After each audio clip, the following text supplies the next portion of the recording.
everyone, in this video I will guide you how to fix screen dimming on Motorola phones. Let's start the video if you want to fix this problem.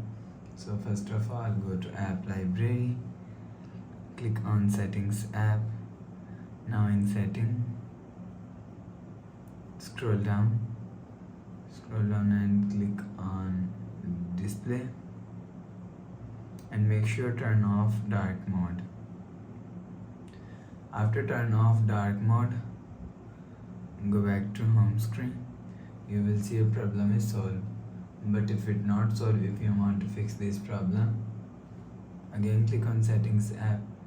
Now in settings, click on display and turn off adaptive brightness button. After turn off adaptive brightness button, go back to home screen. You will see your problem is solved. But if it not solved, if you want to fix this problem, restart device. Just click on hot side power button and volume up button at the time. Click on this restart icon. You will see phone is restart. After restarting, enter phone pin. You will see your problem is solved. But if it doesn't fix this problem, so go to app library, click on settings app. Now in settings,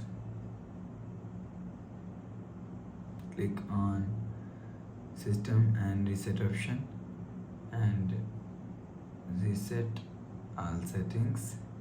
Enter phone pin, click on this icon. You will see your problem is solved. So please subscribe for more new latest videos. Thanks for watching.